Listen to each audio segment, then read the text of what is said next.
नमस्कार, आप देख रहे हैं news in India. News in India में आपका स्वागत है। आइए नजर डालते हैं आज की कुछ खास खबरों पर। सुप्रीम कोर्ट ने केंद्र को आदेश दिया है कि 3 महीने में उन सभी महिला अधिकारियों को सेना में स्थायी कमीशन दिया जाए जिन्होंने इसका विकल्प चुना है। कोर्ट के आदेश के मुताबिक महिला अधिकारियों को कमान तैनाती दिए जाने पर भी कोई प्रतिबंध नहीं होगा। न्यायमूर्ति DY चंद्रचूड़ की अध्यक्षता वाली पीठ ने सुनवाई के दौरान इस तर्क को खारिज भी किया है कि महिलाओं को स्थायी कमीशन या कमान तैनाती नहीं दिया जाना मनोवैज्ञानिक सीमाओं और सामाजिक व्यवस्था के तहत है। कोर्ट ने कहा कि महिलाओं को इस तरह की तैनाती से वंचित रखना गैर तार्किक और समानता के अधिकार के खिलाफ है। कोर्ट ने यह भी कहा कि महिला अधिकारियों ने बहादुरी से देश की सेवा की है, इसलिए दृष्टिकोण बदलना चाहिए ताकि सशस्त्र बलों में लैंगिक भेदभाव समाप्त किया जा सके। रक्षा मंत्री राजनाथ सिंह ने सुप्रीम कोर्ट के इस फैसले का स्वागत किया। उन्होंने कहा कि केंद्र सरकार सशस्त्र बलों में स्त्री शक्ति को मजबूत करने की लगातार कोशिश में जुटी हुई है और इसी दिशा में आगे बढ़ने के लिए प्रतिबद्ध है। उन्होंने ये भी कहा कि पिछले साल रक्षा मंत्रालय ने भारतीय सेना सिग्नल्स, कॉर्प्स, इंटेलिजेंस, इंजीनियरिंग समेत सभी 10 शाखाओं में महिला अधिकारियों को स्थायी कमीशन दिया। धन्यवाद देना चाहती हूँ सारे जजेस को। और 2018 में भारत सरकार का मन बनाया और प्रधानमंत्री जी ने ये बात लाल किले से कही, लेकिन थोड़ा सा रहा कि अथॉरिटीज़ ने उसको इम्प्लीमेंट नहीं किया और आज सुप्रीम कोर्ट में जस्टिस चंद्रचूड़ और जस्टिस यादव के बेंच ने इसको इम्प्लीमेंट भी करवा दिया। नागरिकता संशोधन कानून के विरोध में दिल्ली के शाहीन बाग में चल रहे विरोध को खत्म करने और प्रदर्शनकारियों से बातचीत के लिए सुप्रीम कोर्ट ने मध्यस्थ नियुक्त किए हैं। मामले से जुड़ी सुनवाई के दौरान सुप्रीम कोर्ट ने आज कहा कि लोकतंत्र लोगों की अभिव्यक्ति से ही चलता है, लेकिन इसकी भी एक सीमा है। अदालत ने वरिष्ठ अधिवक्ता संजय हेगड़े, अधिवक्ता साधना रामचंद्रन और पूर्व मुख्य सूचना आयुक्त वजाहत हबीबुल्लाह को प्रदर्शनकारियों से बात करने की जिम्मेदारी सौंपी है।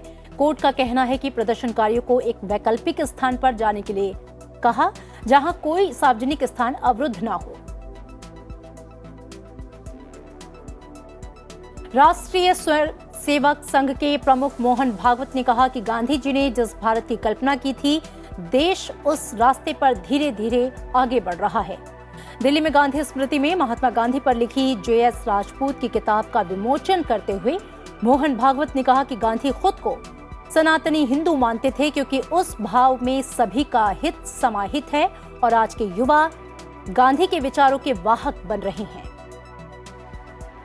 मैं सारे देश में घूमता हूं और आज जब देखता हूं तब मैं ये आपको विश्वासपूर्वक कह सकता हूं कि गांधी जी के कल्पना के भारत का साकारीकरण होना प्रारंभ हो गया है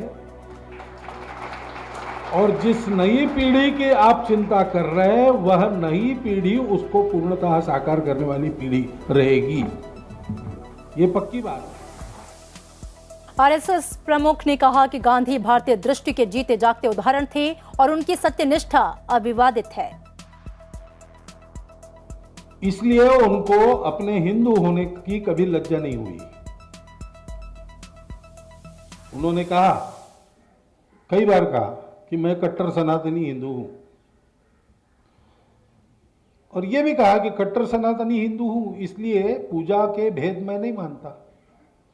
मैं ये मानता हूं कि सभी धर्मों में सत्य का अंश है और इसलिए अपनी श्रद्धा पर पक्के रहो, दूसरों को श्रद्धाओं का सम्मान करो और मिलजुल कर रहो, क्योंकि आखिर सभी धर्मों का अंतिमतः संदेश तो वही है ना, सत्य अहिंसा अस्तेय अपरिग्रह ब्रह्मचर्य। रास्ते तो हर मोड़ पर बदल जाते हैं, पर दिशाएं कभी नहीं बदलती, जैसे कि हम और हमारा साथ।